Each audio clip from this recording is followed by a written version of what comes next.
Urupfu rwa Theo rero sindutindaho. Theo yaritahiye kandi yatashye neza. Yaba abantu bose batahaga nkawe. Nawe niba wumva uri ku rwego nk'urwa Theo, pare wanje aba muri Sweden, yarampamagara arambwira ati ariko uyu mugabo yari igikira atabazungu hano. Urebye ukuntu bamuposting. Ati mugabo yari igitangaza. Ati yari igitangaza, ati hari abazungu hano, hari abanyamerika b'inshuti zanjye kuntu yari igitangaza. Ese waba igitangaza kuri utaba ku mutima w'Imana? Ntago bibaho. Sha wampa kumenyekana nka Theo. Akampa no gukomera nkagira imbaraga nk'izate. Reba imbaraga ariko umuntu agira adahari. Warazibonye? Wewe data we abantu bicecekere wangu. Buriya mugabo ni intwari. Ni igitangaza cy'umuntu. Nta nuvuga ngo niyo wavuga ngo yakoze iki. Use arayobora umugabo witwa Plaisir Ntaganzwa. Ubu ari kwerekeza he korari? No, ibyaha byica nyirabyo rega biranababaza biranaryana. Ibyaha biraryana. Nta muntu numwe ushobora kumbwira ko ibyaha bitaryana. Ibyaha waryohewe n'ibyaha ngo avuga ati ibyaha. Nta muntu waryohewe n'ibyaha uyu munsi ushobora kumbwira ngo ibyaha byambereye 100%. Kuvuga ngo rero ikintu kikubabaza ubundi bukwiriye kukireka. Birakwangiza wo. Birakwica wowe ubwawe bikakwangiza. Ariko iyo biretse ubaho neza ubuzima bwawe kandi ukabana n'abantu bawe neza. Rero nihanganishije abavandimwe ba Theo n'inshuti zimukunda nanjye namukundaga. N'ubuzima yanyuzemo muri Kicukiro kuko nanjye ariho natuye kuva kera. Dusa n'abanyuze mu buzima bumwe. Mwese rero ndabakomeje nanjye ni inkuru yanciye umugongo ariko giye buriya mfite ukuntu meze. Ntabwo kugira ngo uzambone na urupfu rwanshose cyane kuko abantu benshi nyine ntago bazi inzira tuzacamo nyine tugenda tujya kuwaduhamagaye tujya kuduhamagaye barabivuga gusa ku munwa ariko ntashake kubyinjiramo. Urupfu ni inshuti nziza, ni inshuti nziza itujyana aho tugomba kujya. Kandi noneho buriya ikintu udafite icyo wakoraho uje wiceceke oya ahubwo ujye ucyakira vuba bituma utababara bituma rero urupfu ni iyo umuntu abuze we arababara ariko ubundi urupfu ni inzira itugezaho duharanira nk'abakristo. Niba rero abantu bahora bavuga ngo tuzajya mu ijuru hano bakabikanira bakanabishyiramo imbaraga cyane ariko urupfu rwazaga avuga ati reka ejwi. Nabonye perezida wacu kuriye mu bipangu bikomeye abandi bakurira ahandi hantu hadasobanutse twakita ngo ntihasobanutse. Nta numwe muri abo bantu babihisemo uko nuguhitamo kw'Imana. Noneho rero nuko urumva nugufata ibintu bitari ukabishyiraho niko kwizera. None iyo ufashe Satani udahari ukamushyiraho ukamubeshaho murahangana muhanganira mu mbeba muhanganira mu mapusi muhanganira muri accident gutyo mu muhanda. Ibintu accident irazi kaba. Nageze gukora accident mu minsi yashize imodoka irampirika yari barangura. None na madame urabizi ko yari yabanje nawe nyuma yanjye yahise akora accident. Abantu bakajya bambwira Irembo Ryera TV, Irembo Ryera TV. Reka tubasuhuze shuti bakunze b'Irembo Ryera tubifuriza umugisha w'Imana aho muherereye hose, ni ukuvuga abari mu Rwanda bari mu mahanga mwese tubifurije ibihe byiza tubabwira ngo mukomeze kugira impagarike n'ubugingo ndetse n'ubuzima kandi tubabwira ngo abashobora kuba barwaye ushobora kuba arwaye ufite ibibazo bitandukanye tukubwire ko hakiriho ibyiringiro. Iyo rero isi irazenguruka isi niko imeze ariko turagira ngo tukubwire ngo komera ejo hawe ni heza Imana irahafite kandi nta bwoba nta gikuba nta gicu ntacyo bitwaye kuko Imana isumba cyane ibyo abantu batekereza ariko hamwe no gukomera ukomejwe n'Imana turagira ngo tukubwire ukomeze kugira ibyiringiro. Wowe rero ufunguye iki kiganiro ni ikiganiro mboni y'umuhanuzi kuri mikoro ni Cyprien Hakizimana nk'uko bisanzwe. Hanyuma turagira ngo wenda ukore subscribe ukore ndetse na comment birumvikana ndetse n'iki kiganiro gihereze abandi. Turi rero muri cya kiganiro nkuko nari maze kuvuga imbani y'umuhanuzi turi kumwe n'umukozi w'Imana Atanazi reka atangire yibwira abadukurikiye, ariko njye nkunda kumwita perezida w'ikirenga wa korali Holy Nation. Ubwo rero reka atwibwire, yibwire abakurikiye Irembo Ryera. Karibu. Murakoze cyane, nitwa Ruzibiza Atanazi nk'uko wari ubivuze. Perezida byo byararangiye. Ntabwo bijya birangira. Nta muntu, hari umuntu wese abaza umuntu umwe arabaza ati ese utabaye perezida wabiki? Izo gisubizo bamuhaye baravuga ngo nta muntu nigeze mbona wabaye perezida. Ureka kuba perezida. Ati wabaye perezida uba perezida by'iteka ryose. Oya babeshye. Ubu perezida bugira aho mugarukira bikarangira. Oya keretse ubwakora uko ubuzima bugera hano hamwe. Kiretse perezida, iyo uri perezida w'ishyirahamwe ry'abanyonzi ibyo birashoboka ko bishobora byose birarangira, perezida bwose burarangira, byose ntabwo bikuraho ko wabaye we, ariko bigera igihe bikarangira bigahagarara. Mu by'ukuri winjiye muri Holy Nation nka ryari? Ninjiyemo muri Holy Nation muri 2013. Winjiramo nk'umuririmbyi? Umuririmbyi. Icyo gihe wari umwana muto, birumvikana. Urana ari muto? Wari umusaza? Nari mukuru. Wari umusaza, ngo hari ukuntu hari ibintu ngo murya mukirondereza ngo mugakuriramo imbere. Hafi aho ngaho hari igihe aba ari inzara yakwishe ukananirwa gukura ukaguma ahantu hamwe. Nta gihe kiba utigeze ubona ibiryo. None si ibyo bintu kutabizi wagireka nkaguhamya kuko wari ufite umuntu uguhahira. Endeze njya nkunda kuvuganiriza. hari n'igihe ubona ibiryo ukabona ibituzuye. Rwose hari ikintu utazashize Imana warariye pe. Ababyihorera. Warariye kandi wese ko n'ingero ukaba uhafite isambu nini. Nuko rero ugira gutya uba muri iyo korali. Inshingano wakoze muri iriya korali ni izihe? Nkijyamo mu mwaka wa mbere rwose nahise mba disiplineri, urumva naritondaga. Ntabwo bagutorera ubudisiplineri ntabigira. Ubu uri ikiragi ariko biba bisaba ko ugenda n'ucecetse. Umuntu utorwa ku budisipline aba ari umunyamahane uhagarariye abantu. N'ubusanzwe n'ubundi ndayagira. Kuko ni ukuvuga ngo singira amahane yayandi nanone arengereye. Nanga amafuti nyine. Kuko iyo uri kandi nanjye iyo nyagize amafuti ukambwira ati aya ni amafuti mpita nkubwira nayakoze mbabarira. Ubu bashyize ku murongo. Yego. Igihe kigeze rero ubanza narabibaye nka manda imwe mpita mba visi perezida. Mvuyeho nayo ubanza yarabaye manda imwe mpita mba perezida. Basi bakomeza mba perezida nyine uraho. Yego. Ndabizi ko wagiye utegura ibiterane bikomeye birimo za yada ndetse n'ibindi, ku buryo rwose korali wayigejeje ahantu heza. N'iyo munsi ntekereza ko irimo ihagendera, ahubwo ukwiriye guhabwa igikombe. Rero iyo uvuze gutyo ngo nayigejeje ahantu heza, sinzi impamvu kandi bikunda kuvugwa ahantu henshi.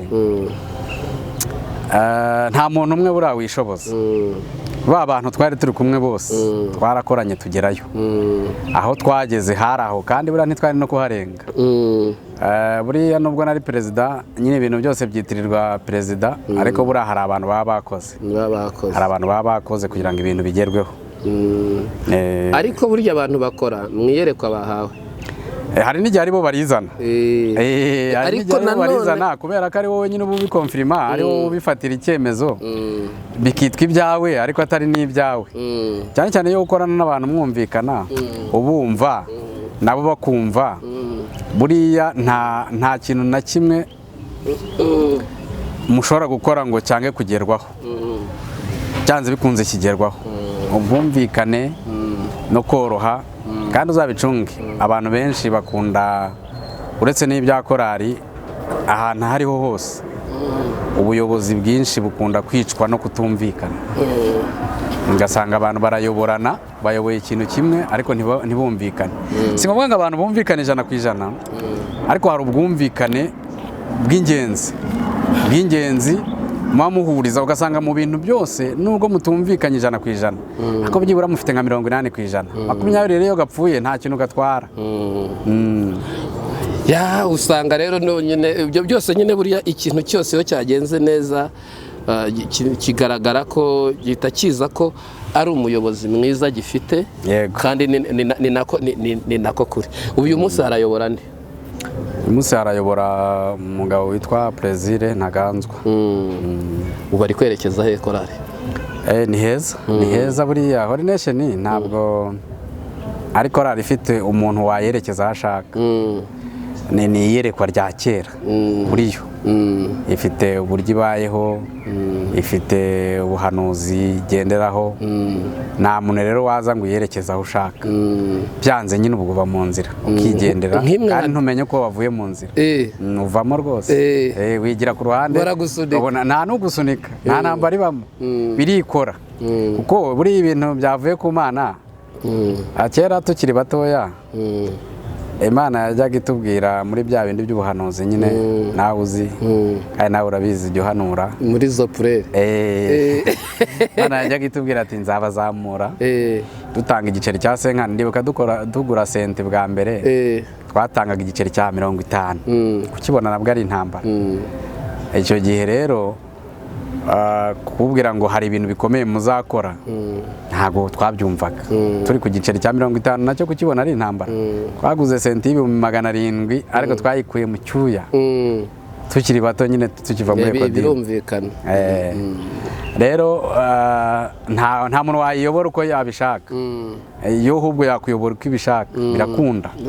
Kandi buriya korari nyinshi zavuzweho by'ukuri, ariko hari ibintu bababwira ariko ugasanga barababeshya. Tuba dufite ubuhanuzi ibihumbi n'ibihumbi, ariko ugasanga uburimo bufatika ni nk'icumi, ariko bw'icumi bukaba bufite umumaro. Mu bihumbi ugasanga harimo nk'icumi rwose bwavuzwe n'Uwiteka. Umuntu agerageje guceshura ukavuga ati ibi bintu byavuzwe n'Imana. Kandi iyi mpamvu nkubwira ngo nk'icumi, jewe buriya niko nteye, mbyemera bisohoye, mbyemera byabonetse nyine. Mbyemera byabonetse, nkahita mvuga iki kintu cyavuye ku Mana. Kandi nta n'ibintu washimira Imana bitakozwe. Ibyakozwe nibyo dushimira Imana. Ni naho rero umuntu ahita afata umwanya agashimira Imana. Icyo nicyo twigarukire mu kiganiro cyacu. Turi mu kiganiro Imboni y'Umuhanuzi nk'uko twabivuze kare. Ubundi iyo bavuze Imboni y'Umuhanuzi wumva iki nka perezida w'ikirenga wa Holy Nation? Ese ubwo ni imboni y'umuhanuzi wuhe? Umuhanuzi uwo ari we wese. Umbabarire wenda hari ibintu mbaza nanjye nkakubaza, kandi banza ntemerewe kubaza. Uyu urabaza. Ariko ni imboni y'uwuhe muhanuzi? Umuhanuzi ninde? Ni umuntu umeze ute? Ubundi mujya kubyita ahubwo mwega imboni y'umuhanuzi, mwari mugendeye ku wuhe muhanuzi? Abahanuzi ni abahe? Ni abangaba bose tubona, ni abahanuzi n'ibandi. Buriya nabyo tuba tukwiriye kubirebaho. Ni bande abahanuzi? Ni uwahanuye umuntu kugira ngo yitwe umuhanuzi, ni uwahanuye iki? Ariko imboni y'umuhanuzi icyo nayivugaho fetse mbanze nsobanure wenda umuhanuzi uwo ari we. Ni umuntu watumwe n'Imana akaza kuvuga iby'Imana yamukoreye, cyangwa se akarebera mu cyimbo cy'ijisho ry'Imana, cyangwa mu jisho ry'Imana, akabona ibintu abandi batabonye.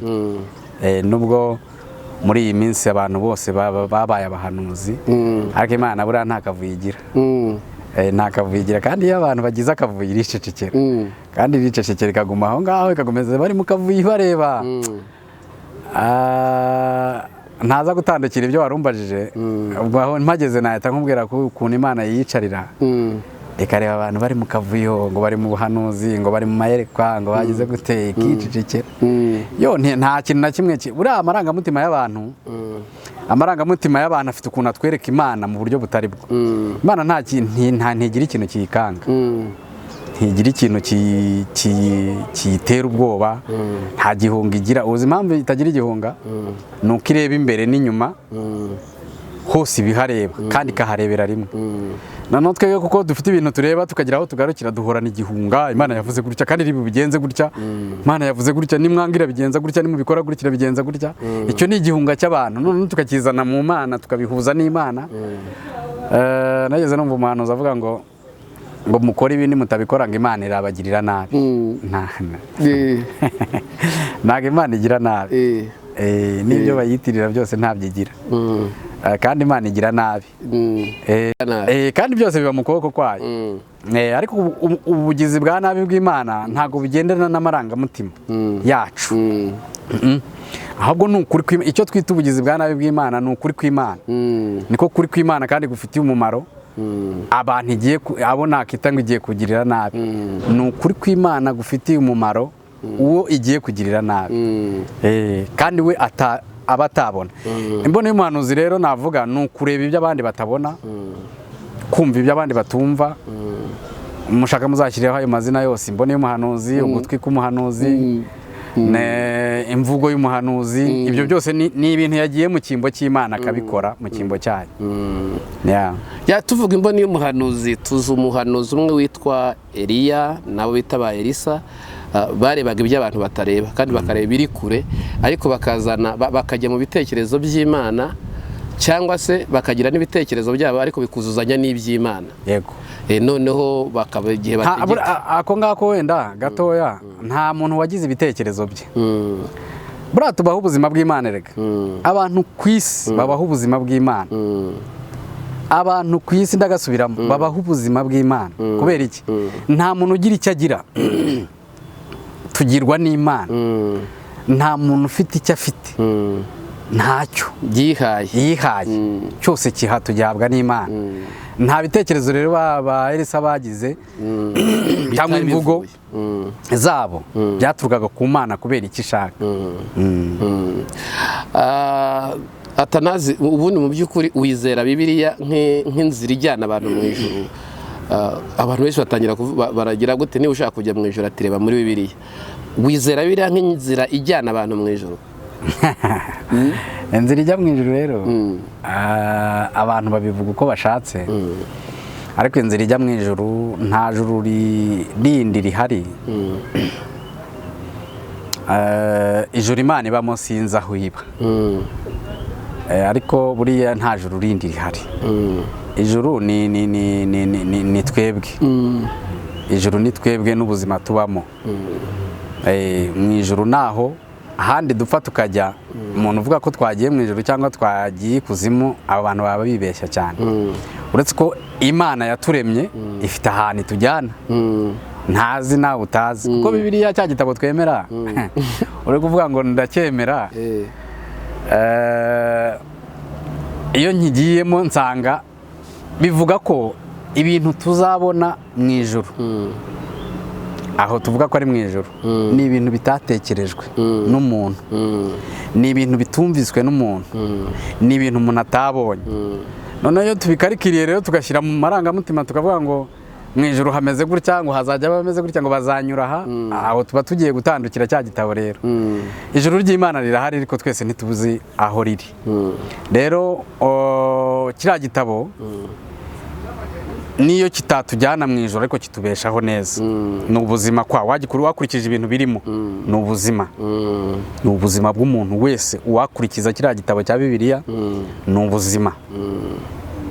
kuko mu ijoro ho buriya rero umuntu wagiye muri Amerika akaza akatubwira ngo ari muri Amerika, ngo yavuye muri Amerika, ashobora no kuduha gahunda y'ukuntu hameze atari byo, urumva, akatubeshya cyangwa se akaba ari n'ukuri.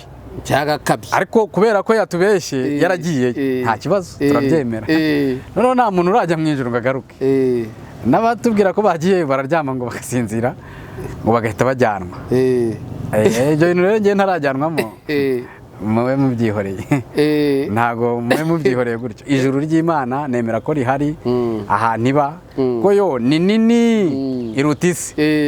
ifite ubunini butagira ukuntu bungana noneho ikagira n'ubuto ishobora kwigira ntoya ku buryo n'isi yayo ishobora kuba iri aha nicaye ntayibona aho iba mbese ntituhazi gusa Bibiliya ivuga ko ari mu ijuru niba hahari rero tuzajyayo niba hari n'ahandi yaduteguriye tuzajya n'ahandi nyine bwo naho hazaba hahari kuko igihe hari ikintu nemera tuzatungurwa n'ibyo dutekereza ko ari byo kandi atari byo n'ibyo dutekereza ko atari byo kandi nabyo ari byo urumva aho hantu tuzatungurwa rero kiriya gitabo icyo warumbajije abantu nibareka ibindi bintu byo hirya nacyo cyaguha ubuzima bwiza uramutse ukurikije ibintu birimo kuko kigutegeka gifite amategeko n'amabwiriza ahamye aho umuntu kubaho neza akiri na hano kandi akabaho neza we akabeshaho neza n'abantu be n'abazamuturukaho hirya icyo gitabo gishobora kubabeshaho neza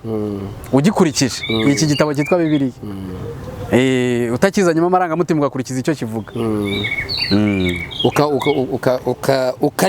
ukakizera ukagendera mu byo kivuga mu byemera rero ndacyemera mu by'ukuri abantu iyo bari hano ku isi hari igihe bajya bavuga bati uyu muntu arapfuye uyu agiye mu ijuru uyu ntagiyeyo ubona bashingira kuki iyo bagena aho umuntu agiye bakurikije uko bamubona bakurikije uko bari basanzwe bamuzi cyangwa n'imirimo sinzi ikintu bagira iyo mvugo nturayumva cyangwa nawe nturayivuga kuko buriya najyaga mbivuga ariko uyu munsi ntabwo nkibivuga naje nsanga nari umupagani ntabwo ngiye ngicira umuntu urubanza kuko naje kuvumbura ikintu kimwe abantu batajya bavumbura cyangwa batajya bitaho iyo ukurikije iyo usomye kino gitabo nyine twavugaga ugakurikiza kwera kw'Imana no kwera Imana ishaka ntago bihura n'ibyo umuntu atekereza nta nubwo bihura n'imibereho y'umuntu ntago bigendana rwose nta muntu uba kuri iyi si wera niba kwera kw'Imana rero ishaka ko twera kuko niko Bibiliya ivuga iravuga ngo mwere nkuko nanjye nera sibyo niba rero ivuga ngo mwere nkuko nanjye nera kwera kw'Imana nta muntu ugushyikira cyokora abantu baragerageza bakirinda ibyo biti byaha n'ibindi byose ibyo ari byo byose byitwa bibi urumva ariko warabibonye ko muri Bibiliya harimo ahantu Imana yateje ibyo bintu iteza abantu b'Imana gukora ibyaha kugira ngo abandi igire icyo ishaka kuri bo no ngo hari abahanuzi ngo bahagaze ku bitugu by'abapapa ngo bahanura ibintu bitari byo barabeshya ntibiri muri Bibiliya barabeshya ngo ibyo bintu byose birakombina mu byaha hashobora kuvamo ukuri kw'Imana Imana ikagaragaza ukuri kwayo kw'icyo yashakaga gukora mu kwera hashobora kuvamo ukuri kw'Imana byose bifatanyiriza hamwe kutuzanira ibyiza ntabwo mbwiye abantu ngo bakore ibyaha no ibyaha byica nyirabyo rega biranababaza biranaryana ibyaha biraryana nta muntu n'umwe ushobora kumbwira ko ibyaha bitaryana ibyaha waryohewe n'ibyaha ngo avuga ati ibyaha nta muntu waryohewe n'ibyaha uyu munsi ushobora kumbwira ngo ibyaha byambereye 100%. kuvuga ngo rero ikintu kikubabaza ubundi uba ukwiriye kukireka birakwangiza wowe birakwica wowe ubwawe bikakwangiza ariko iyo ubiretse ubaho neza ubuzima bwawe kandi ukabana n'abantu bawe neza rero icyo navuga ntabwo muri ubu buzima iyo umuntu yitwaye neza kimwe mu bintu mbwira abantu kenshi iyo witwaye neza biguha kubaho neza ni iyihe mirimo ishobora kuranga umuntu ujya mu ijuru n'imirimo ishobora kuranga umuntu ujya aho twita ikuzimu tutazi aho ariho cyakoze hari abantu njya numva bavuye y'ikuzimu n'abandi bagiye mu ijuru no ku irembo ryera nabonye ikiganiro cy'umuntu wagiye mu ijuru ese yasobanuye byo biri ahantu yanyuze yavuze ko yaryamye mu rugo ngo ararota ngo ajyayo kurota no kujya mu ijuru rero umuntu warose akajya mu ijuru ko bitoroshye ntabwo ibyo bintu byose tuba tubifitiye ibisobanuro byuzuye buri muntu wese abisobanura uko abyumva n'uko abishaka nanjye ibyo mvuga ni uko mbyumva cyangwa uko mbitekereza ariko icya mbere imirimo ntabwo izajyana umuntu mu ijuru imirimo nabikubwiye ibanza kugirira neza nyirayo, igakurikizaho abantu be bamukomokaho. Buriya uzarebe bino bihugu bikomeye biritora bigafata amafaranga bikohereza muri Afurika bakajya gufasha abantu batanazi, nabyo bihora bitera imbere. Za Amerika buriya zifasha isi hafi ya yose, babaha amafaranga adafite ikintu kiguzi kindi. Niyo baba bagishyizeho ikindi kiguzi cyihishe, ariko hari abantu ageraho rwose nta kindi kintu batanze bikabagirira umumaro. Biriya rero ya Mana twizera irabikunda. Imirimo rero nk'iyo irabanza ikatugirira umumaro twebwe.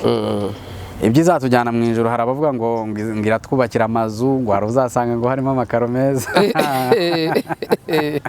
Araza umuntu ukubwira ngo nukora imirimo ngo uzasanga ngo inzu yawe ngo itatse neza, barakubeshye. Imana byose ni kimwe, birangana. Ntabwo Imana izubakira uriya nzu nziza ngo iri musige, ntabwo Imana igira ngo bingana n'amaturo watuye, ngo bingana n'amaturo watuye. Imana ntigira amarangamutima. Ibyo bintu by'amarangamutima abantu iyo babizanye mu bintu by'Imana ntabwo mbakundira.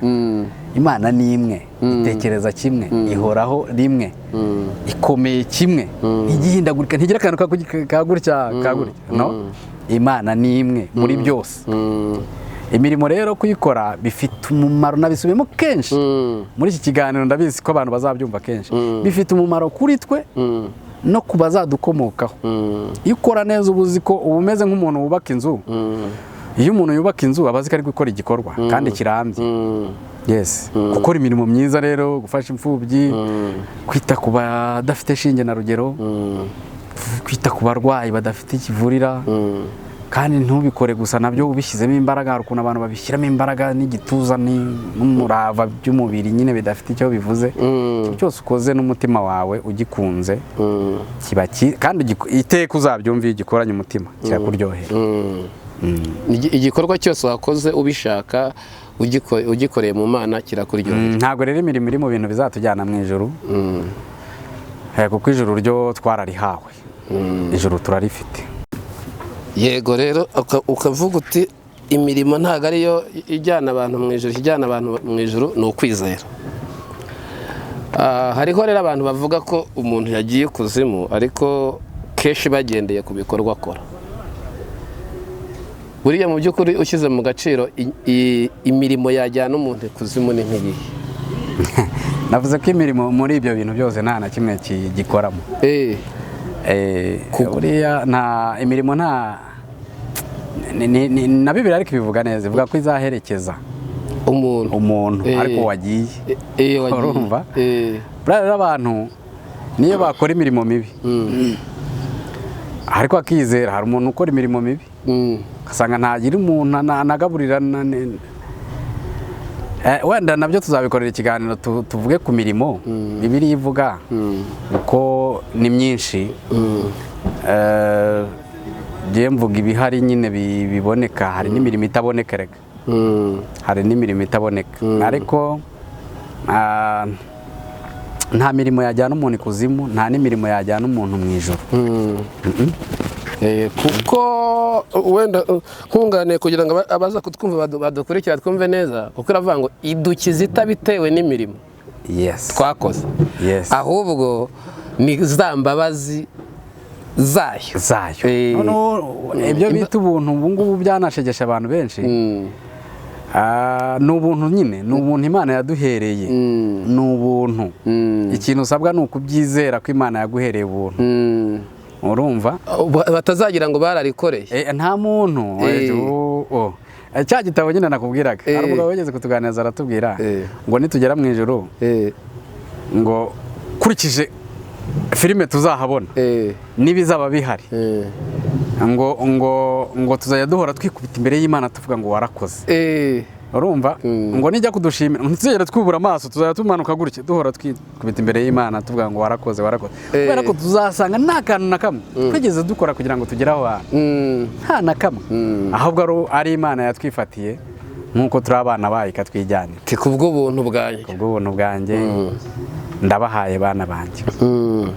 Kandi umuntu udarahawe nawe ntahari, ariko nta kintu yabona.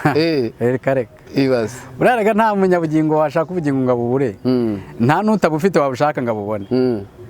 Bisubiremo, nta munyabugingo washaka ubugingo ngo abubure, ntabwo bishoboka. Nta n'utabufite wabushaka ngo abubone, ntabwo bishoboka. ni ijambo rikomeye cyane. Ntabwo bishoboka ibyo byo. Iki kiganiro kirumvwa n'abantu bakuru cyane kuko ntabwo bishoboka, ntabwo bishoboka, ntabwo bibaho. Hari inkuru imwe tumaze iminsi dufite ibyago, hari umupasiteri witabye Imana Theo, hari abantu benshi bagiye bakora, ngira ngo Theo muze Theo uramuzi? Ndamuzi. Nzahuke yitabye Imana, bamwe baravuga ati kuki apfuye yishwe n'imodoka, undi ati se kuki ageze gute, abandi ati ni ibitambo batambye. Iyo logique urayemera? Abantu rero batamenye Imana ni benshi kandi bayivuga batazi n'Imana iyo ariyo. Abantu bavuga Imana benshi ntago bazi Imana, ntago baha Imana agaciro.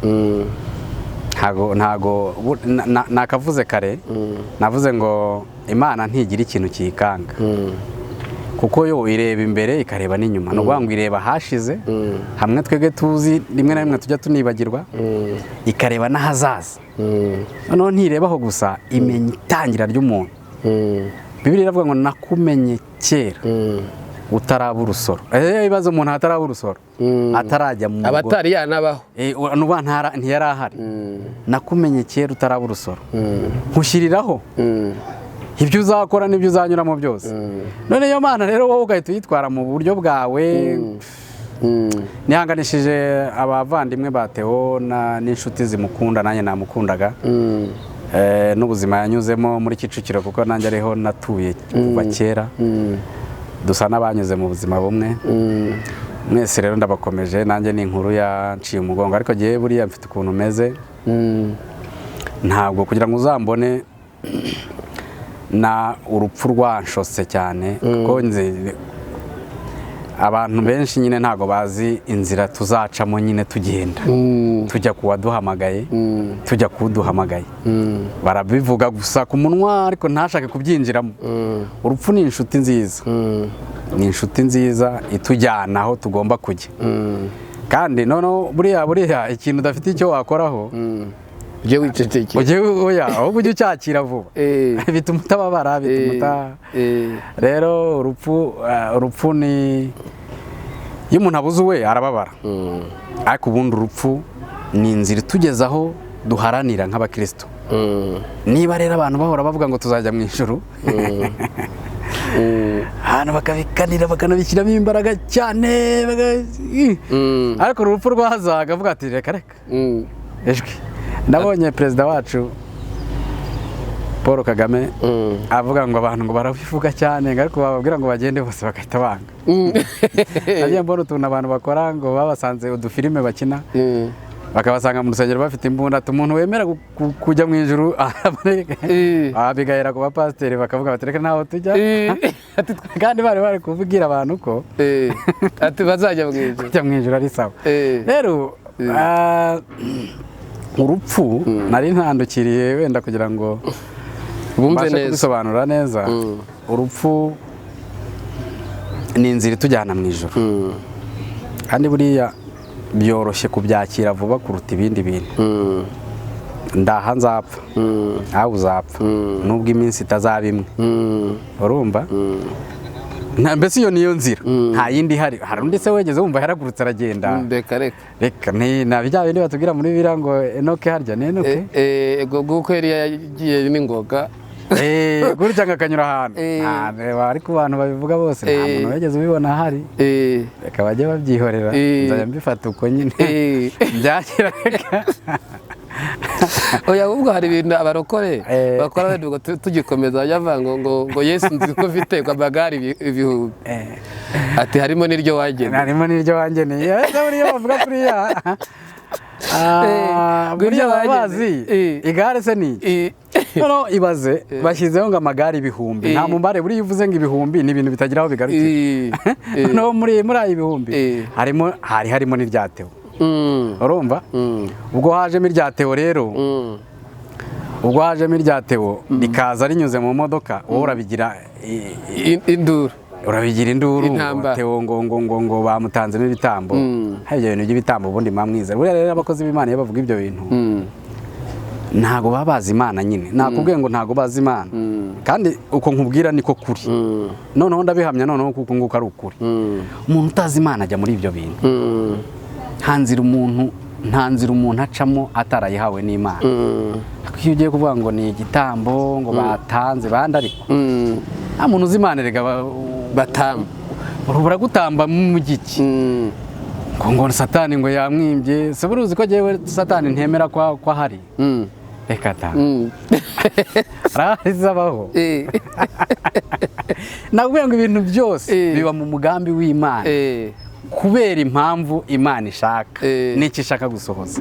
Ntabwo Satani ahari yarahari. Abandi baragira bati umubiri ngo yarawibye ngo ariko ubugingo ariko nyumvira nk'uwo muntu ntabwo ibyo bintu ntabwo uwo muntu ni umuntu utazi Imana reka yawibye ndetse ubwo iyo agiye kumbwira mubajije ngo umubiri yawibye nde yawibye Theo yawibye Imana yawibye nde nyine ubwo najya ibyo ntagira ngo ariko ubugingo ubundi ubugingo bwararemwe bwambika umubiri nindi ibyo bintu wabikoze nta muntu bararema ngo bamwambike umubiri ngo agende ni Imana yabikoze none z'ubugingo nibwo uteje nako umubiri niwe utesheje agaciro ari Imana yawuremye.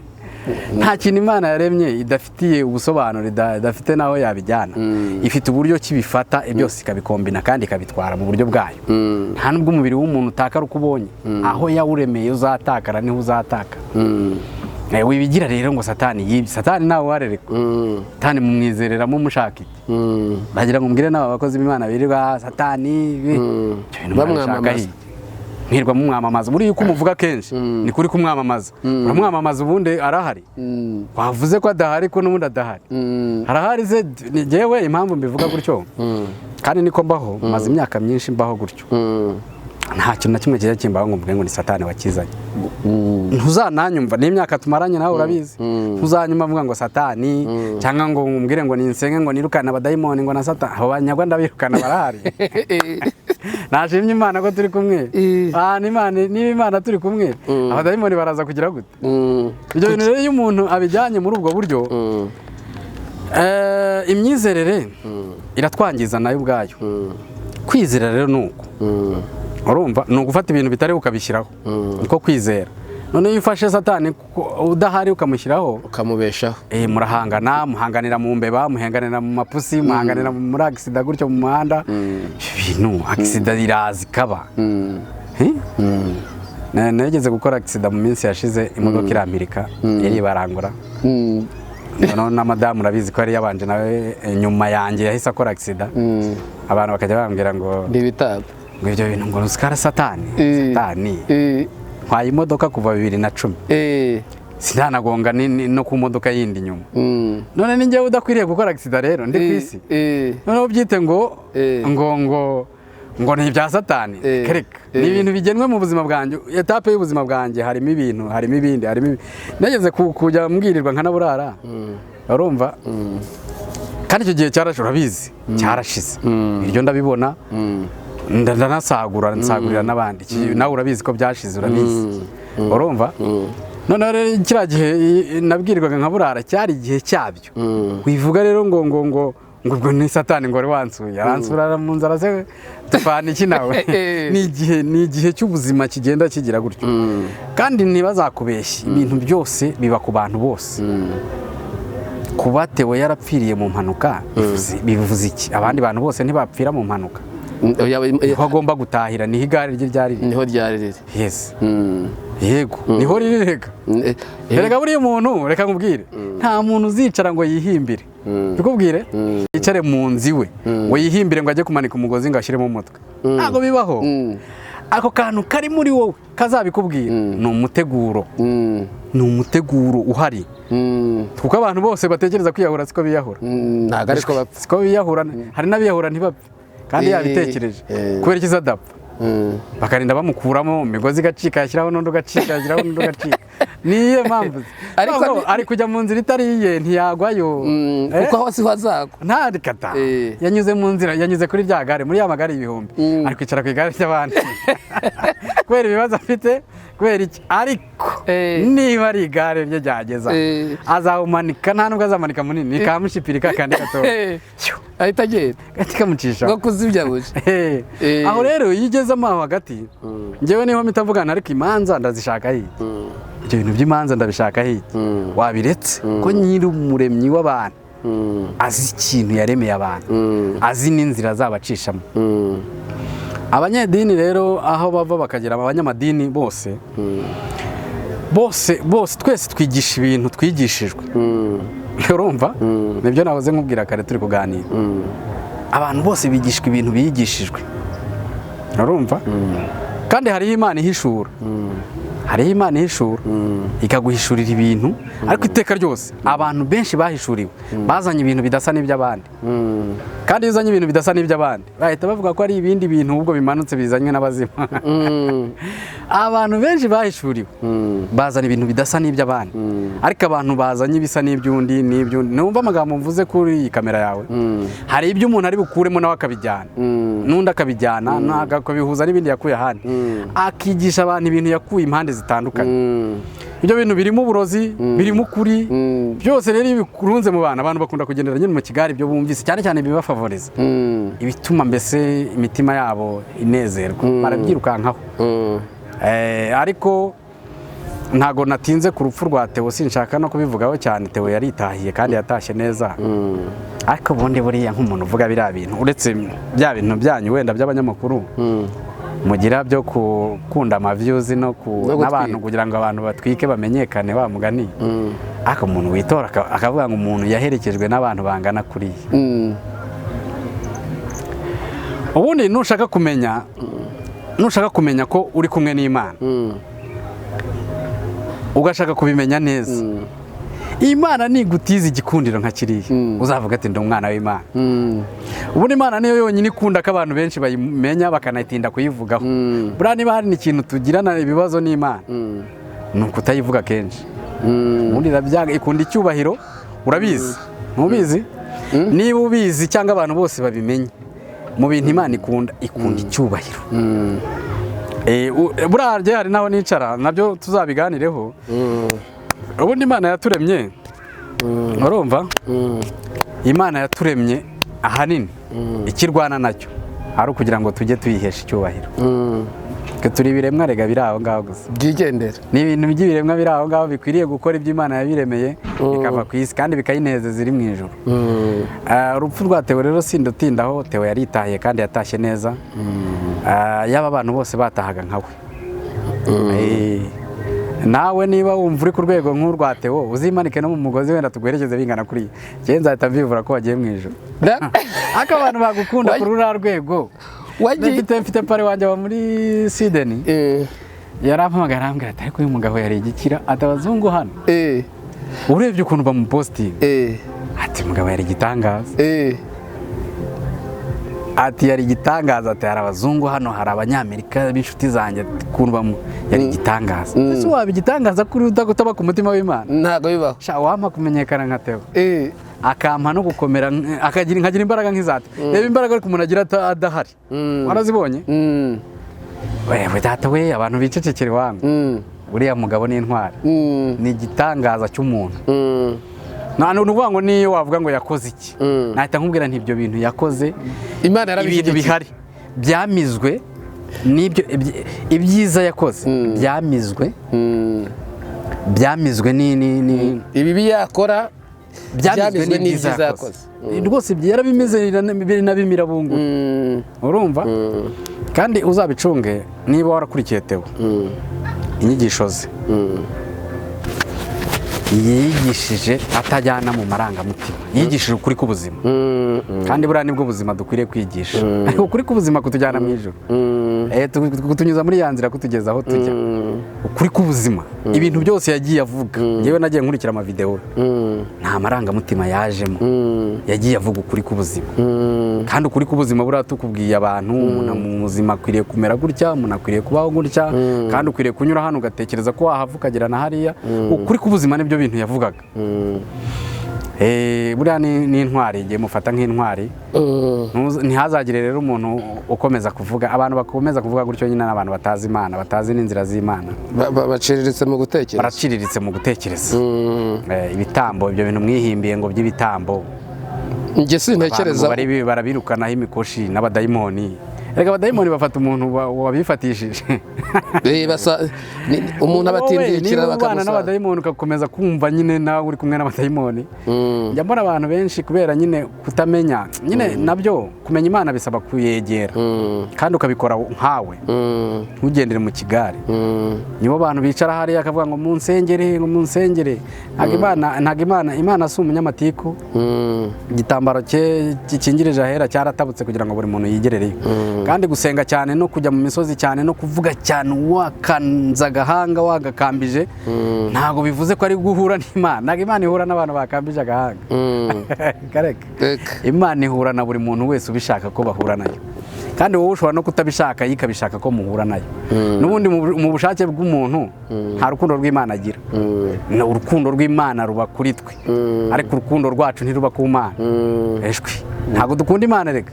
Umuntu nakubeshya akaza akarira hariya akakubwira agiye nkunda Imana.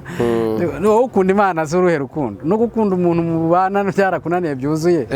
Ntago twe dukunda Imana, Imana yaradukunze. Imana niyo yadukunze. Niyo yadukunze. Rero ibintu abantu bishyiramo ikintu cyose kizajya kiba nka birabira bagiye nkahita mvuga Imana, icyubahiro cyawe nyine urakigaragaje, ukoze ibyo washakaga, kandi hariya turakubashye. Wavuga ngo Theo yapfuye urupfu ngo rwa Satani ngo rutunguranye, ngo Satani ahubwo se ni uruhe rupfu Satani yamwibye. Petero barafashe bagacurika umugabo wahuye na Yesu gutya muri cya gitabo bya bintu twizera. Umugabo wahuye na Yesu bakabana, urumva barafata baracurika ku giti, apfiraho amaraso amanuka mu mutwe. Uwo muntu wari kuvuga ngo niwe wishwe n'Imana se? Ntibapfuye urupfu rw'Imana. Uracyumvise? Bapfuye urupfu rw'Imana. Umugabo bagatogosa amavuta hariya bakamuterekamo, barangiza bakamanuriraho bagapfundikira. Aho ngaho rero babigukoze uyu munsi wowe bahita tuvuga noneho, ubwo abantu bahita bavuga ko bamutanze igitambo cyo guteka.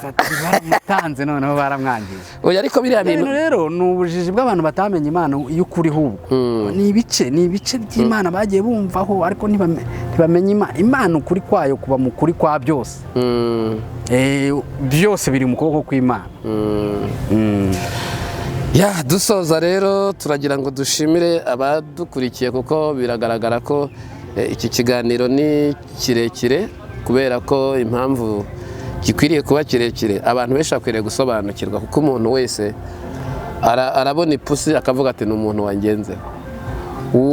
Upfuye yishwe na Satani. Noneho ukahita wibaza uruhare rw'Imana mu kubaho k'umuntu no gusoza urugendo rwe, ukumva nta n'urwigira. Ni abantu twigishije abandi nabi nyine, nanjye reka nishyiremo. Ariko ubu ngubu urumva ibintu byose tuvuga nta n'ubwo ushobora kubwira umuntu ngo ari kuzapfa, kandi ushobora gupfa ejo. Reka da, ngo uzarama, ngo utunge amamodoka, ngo utunge amazu, uzarama ku isi yandeze. Twashyiriweho ibihe uko uzi wavutse, kandi utavukiye rimwe na runaka, niko uzanapfa kandi ugapfira, ntupfire rimwe nawe. Kandi hari uwavukiye, ubu twebwe twavukiye mu rutoki kera, za maternité zitarabaho, urumva. Ubu hari abana bavukira mu bitaro.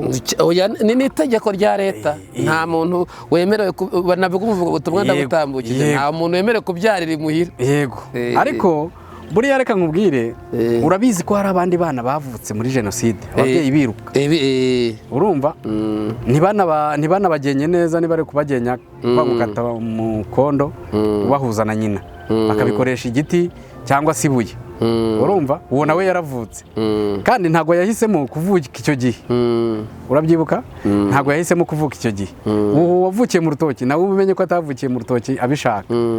urumva bamwe bakuriye mu bipangu bikomeye abandi bakurira ahandi hantu hadasobanutse twakita ngo ntihasobanutse nta n'umwe muri abo bantu babihisemo uko ni uguhitamo kw'Imana noneho rero iteka ryose bivunana iyo utakiriye guhitamo kw'Imana ko nta guhitamo kw'Imana gufite icyo gusobanuye wowe muntu ushobora no kutabishyikira ariko guhitamo kw'Imana ko gufite icyo gusobanuye urumva iyo utabishyikiriye rero ibyo bintu ubaho ubuzima bubi ubuzima bubamo ubwoba ubuzima bubamo gutinya ugahora mu kirere kazashiduka wararwaye n'umutima utazi ikikwishe kandi nuko abantu baguhojeje mu kirere ba free Imana nayo iri free kandi iri free ku muntu wayo oroha ni nayo nama natanga oroha mu bintu by'Imana ntago ibije byose hari abantu baremereza agakiza ukagira ngo nibo bakaza ukagira ngo yapfiriye abantu noneho ugasanga arakwigisha ukagira ngo nijoro ari kubarangira nirye cyangwa n'ibya bene wabo yabipfushije ku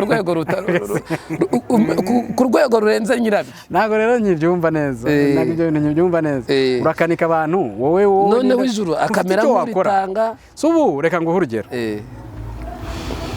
niba uzi reka mvuge ku itorero nzi rya ADEPR niba uzi igihe ryatangiranye n'abantu bangahe bari bake none se hari umuntu n'umwe begeze bajya gufata umugozi ngo bamushyire mu ijosi bamuzane mu rusengero reka ahubwo bagiye bigisha bakitahira none se itorero rya ADEPR rifite ibihumbi bingahe ko nzi ko bindusha byishirwa amamiliyoni none se abo mamiliyoni se yazanywe nande ni ukuvuga gusa uretse hari umuntu mwashyize mu ikamba muramuzana reka waravuze gusa uvuga ibyo ukwiriye kuvuga baraza noneho kukoroshya ibintu kw'ijambo ryagiye rikora rigashyigikirwa n'Imana niko abantu bakwiriye kubaho boroheje umuntu ashobora gusenga amasaha 5 undi agasenga amasaha 2 kandi bose bagasenga Imana ikumva kimwe cyane none iyo ugiye gushyiramo amarangamutima ngo uyu nguyu arasenga cyane ngo kurusha undi ngo uriya ngarasenga cyane kurusha undi ubwo ubuzanyemo amarangamutima y'umuntu ariyo ntemeraga urumva uwasenze isaha imwe n'uwasenze umunsi umwe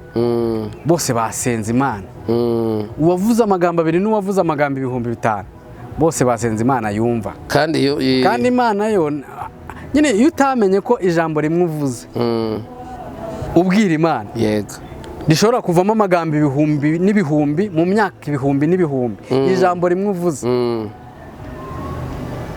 ntabwo agaciro buha Imana kaba ari gato ukavuga ngo nimvuga amagambo 1000 byinshi nibwo Imana iri bunyumve noneho niko ka gaciro ubahaye n'Imana ariko Imana iyo uyihaye agaciro uvuga ijambo rimwe ukamenya ko iryumvize kandi ikazaryumva imyaka myinshi uriho utanariho ikazaryumva kandi none ikazakora icyo washaka kwikora mu myaka myinshi cyangwa mike mu gihe gito ngo yegereye Imana ngo yegere Imana ibyo bintu mba nshaka kubibwira abantu cyane kandi abantu birirwa babwiriza abantu ngo negera Imana kurusha abandi wewe wegera Imana kurusha abandi uri iki kandi ukagira ngo atahayo wenda vugana nayo ukuntu uri iki cyayo nyine hari ibintu abantu bakomeza wenda tuzanabigarukaho ubutaha ubutumwa bwihariye waha abantu bari bakurikiye iki kiganiro dusoza kugira ngo wenda twerekere tuzakomeza iki kiganiro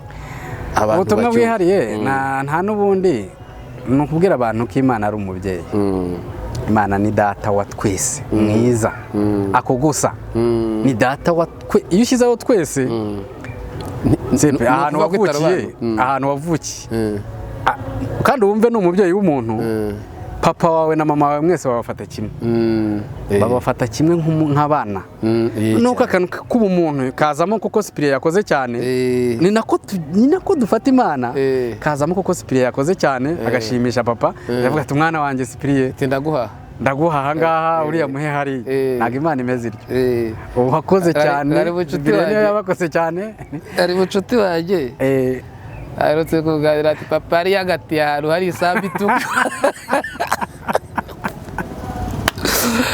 bariya ngo harabutubaga itabi ngo akaryinywera tuzayiganira ntabwo rero Imana imeze ityo rero niho abantu bakwiriye kurekura imyumvire bakamenya ko Imana ari umubyeyi ariko naje kwigerera kuri data wa twese mwiza ni data wa twese mwiza umva aka kantu reka mbari kuwushyiraho ni data wa twese mwiza kandi twese turyamisha mu cyanya cy'ubwatsi bubisi.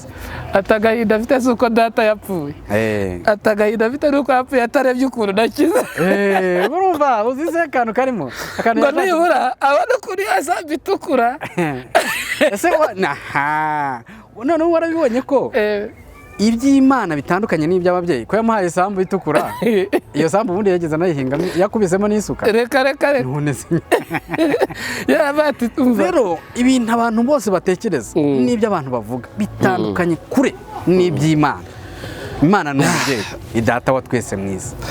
Yesu aduhe umugisha. Murakoze cyane. Twasenga tugasengera bari badukurikiye. Karibu asengera umukozi w'Imana. Bana mu izina rya Yesu, ndagushimiye haleluya ko uyu munsi ubitekereje kandi ukabikora gutya. Ibyo ushaka bibe gusa, ntacyo umuntu yavuga. Rimwe na rimwe hari ibyo tuvuga ugasanga byajemo amarangamutima yacu, ariko ibyo ushaka biba ari byo biba. Ntacyo umuntu yakwinjiza mu wundi atari wowe ubikoze. Ushimwe rero kandi uhabwe icyubahiro kubwo gukora kwawe. Ukora ibyo ushaka mu izina rya Yesu. Amen. Amen. Amen. Amen.